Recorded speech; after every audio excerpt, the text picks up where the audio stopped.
Good morning friends, তোমরা সবাই কেমন আছো? দেখো আমি খুব ভালো আছি আর তোমাদেরকে আমার ষষ্ঠী ব্লগ চ্যানেলে অনেক অনেক স্বাগত। তো বন্ধুরা দেখো, সকাল সকাল রেডি হয়ে আমরা কোথায় যাচ্ছি। শুনু আর আমি বাড়ির সমস্ত কাজ সেরে তারপর শুনু আর আমি বেরিয়ে পড়লাম। আর দেখো আমাদের এখানে বাচ্চারা দেখো একটা গাড়ির উপর কতগুলো করে উঠেছে, তো সেটা তোমাদেরকে দেখিয়ে দিলাম। এই শুনু বেরিয়েছে আর শুনুর এক্সাম নেই, তাই ভাবলাম যে একটু ব্যাংকে যাব। তো ব্যাংকে যাওয়ার সাথে সাথে আরও অনেক জায়গায় যাব। বন্ধুরা তোমরা সাথে থেকে সম্পূর্ণ ভিডিওটা দেখো, একটু স্কিপ করে দেখো না, ঠিক আছে? তো দেখতে থাকো আমার সাথে, চলো আমি তোমাদের দেখাচ্ছি আমি আজ কোথায় কোথায় যাচ্ছি। তো এমন জায়গায় যাব যেখানে যার বাড়ি তোমরা যা বাড়ি চেনো না, তবে তাকে চেনো যার বাড়িতে যাব। তো তার জন্য তোমাদেরকে আজ এই ভিডিওটা করে নিয়েছি, ছোট্ট একটা ভিডিও। তো প্লিজ সম্পূর্ণ ভিডিওটা তোমরা দেখো, অনুরোধ রইল প্লিজ তোমরা সম্পূর্ণ ভিডিওটা দেখো, একটু স্কিপ করে দেখো না। তো বন্ধুরা দেখো আমি বাড়ি থেকে বের হয়ে তারপর আমাদের তো পাহাড় এলাকা তোমরা জানো, তো এখান থেকে নামছি, নেমে গাড়িতে চেপে পড়েছি। তো গাড়িতে খুব একটা বেশি দূর যেতে হবে না, একটুখানি জায়গা যেতে হবে, তো সেখান থেকে একটু হাঁটতে হবে ব্যাংকে যাওয়ার জন্য। তো বন্ধুরা দেখো গাড়িতে করে যাচ্ছি, শুনু আর আমি বসে ভিডিও বানাচ্ছি। আর ভাগ্য ভালো যেন গাড়িটার মধ্যে একটাও লোক ছিল না, তাই ভিডিওটা বানাতে পেরেছি, কারণ লোক থাকলে খুবই লজ্জা লাগে, কি বলবো। তো সেভাবে করে দেখো গাড়ি থেকে নেমে তারপর যে পথ দিয়ে হেঁটে যাচ্ছিলাম সেই পথে দেখতে পেলাম এটা হলো কি আমাদের আসামের বড় একটা নালা। তো এই নালা দিয়ে সমস্ত আবর্জনা চলে যায়। তো তো সেটাই না পরিষ্কার করছে, দেখো মানুষ লাগিয়ে দিয়েছে, কচুরি পানাগুলো উঠিয়ে দিচ্ছে, তো পরিষ্কার করছে, সেটা তোমাদেরকে দেখিয়ে দিলাম একটু।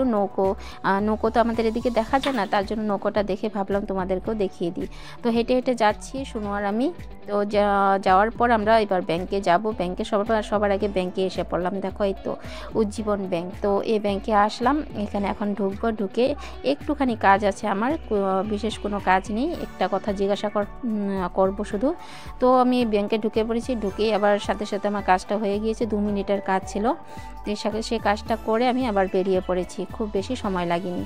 দেখো বেরিয়ে পড়েছি, বেরিয়ে তারপর এবার আমি যাব এক দাদার বাড়িতে। তো সেই দাদার বাড়ি তোমাদের দেখাবো কেন যাব। এই তো এসে পড়েছি, এসে একটা বিশেষ কারণে এসেছি আমি। তার মানে এই যে বোনটা দেখতে পাচ্ছ বসে, ওর যেটা ট্রলি ব্যাগ সেটা ও গুছাচ্ছে, সেই বোনেরই বিয়ে। তো 2 দিন আগে ওর আশীর্বাদ গিয়েছে, সোনা কাপড় যেটা বলে সেটা হয়েছে। তো আমি আসতে পারিনি, তার জন্য আজ আমি ভাবলাম যে এদিকে এসেছি যদি একটু ঢুকে যাই। তো দেখো এখানে আমি আসার সাথে সাথে বোন সবটা বার করে দেখিয়ে দিল আমাকে, দেখো আমার শ্বশুরবাড়িতে কী কী দিয়েছে। তো দেখো এই যে ট্রলি ব্যাগ, শাড়ি, লেহেঙ্গা সবটাই দেখিয়েছে, সবটা আমি তোমাদের দেখাতে পারিনি, তো বিয়ের দিন দেখাবো তোমাদেরকে। তো বন্ধুরা দেখো বৌদির বাড়িতে বসে আর মিষ্টি খেলাম, অনেক কিছু খেলাম, খেয়ে তারপর আমার ভাগ্যে ছিল, আমি তো ভেবেছিলাম মিষ্টি পাবোই না, লেট করে এসেছি যেহেতু। তো পেয়েছি, পাওয়ার পর ওই বৌদির বাড়ি থেকে বেরিয়ে পড়লাম। অনেক খাবার জন্য জোর করেছিল, খাইনি, কারণ আমার আরেক জায়গায় যেতে হবে তার জন্য। তো দেখো এবার কোথায় এসেছি তোমরা দেখো, আমি বলবো না। তো এবার দেখো বেলটা বাজাচ্ছি, দরজা লক করা আছে ভেতর থেকে। তো এসে তখন দরজাটা খুলে কি বার হয় আমি জানি না, তোমাদের আমি দেখাচ্ছি। এই দেখো দরজাটা বার করে খোলার পর দেখলাম একটা পুচুনি। তো দেখো পুচকি খেলা করছিল বসে বসে। তো আমি এসে দেখো আয়নাটা পেয়ে গেলাম, তো সেখানে আমি ভিডিও করা শুরু করে দিয়েছি। তো আসার পর শুনুকে বললাম ব্যাগের ভিতর দেখ কিছু কিছু আছে, তো বনুকে দিয়ে দে। তো আমার শুনুর থেকে ছোট, তো তার জন্য, কিন্তু যার বাড়ি এসেছি, যার বাড়ির গৃহস্থ কোথায় আমি জানি না, তাকে খুঁজছিলাম। তো ভাবলাম যে শুনো আগে পুচকিটাকে সেই জিনিসটা দিয়ে নিই। তো কিছু কিছু জিনিস এনেছিলাম, সেটা দিচ্ছে। আর পুচকির সাথে আমার মেয়ের সাথে খুবই ভালো, তো ওরা মিশে পড়েছে, দেখো একসাথে বসে পড়েছে, খেলা করবে। তো আমি বললাম তোরা বস, আমি দেখি ঘরের মালকিন কোথায় গেল।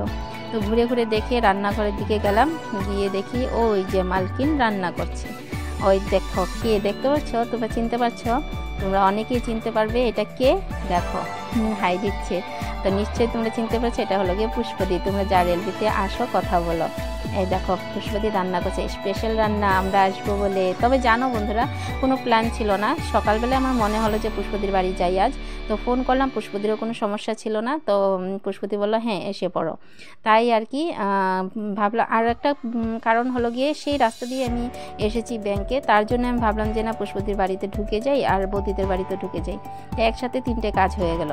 তো বন্ধুরা দেখো এসে আমি পুষ্পদির ঘরটা দেখাচ্ছি তোমাদের, কি সুন্দর করে গুছিয়ে রেখেছে, দেখো কি সুন্দর করে রেখেছে। তো তোমাদের সম্পূর্ণ ঘরটা দেখাচ্ছি। আর অনেকটাই মজা করেছি এখানে। তো সবটা তোমাদের সাথে শেয়ার করতে পারিনি, যতটুকু পেরেছি ততটুকু দেখাচ্ছি। বন্ধু দেখো ঘরটা সুন্দর করে গুছিয়ে রেখেছে।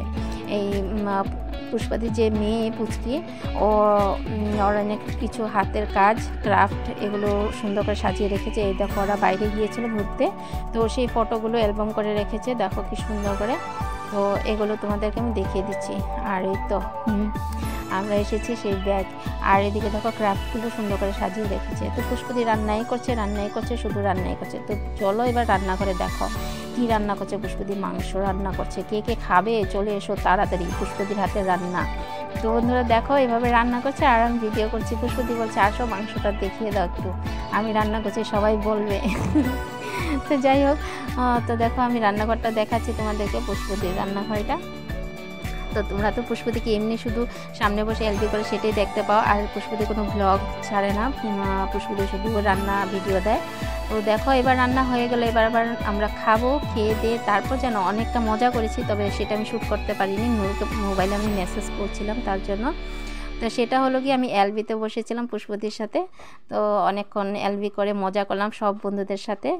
এলবিতে যে এসেছিলো তাদের সাথে খুব মজা করে তারপর বন্ধুরা বাড়িতে ফিরে আসলাম। তো বন্ধুরা আজকের ভিডিওটা একদম ছোট্ট ছিল। তো বন্ধুরা প্লিজ তোমরা ভিডিওটা সম্পূর্ণ দেখো।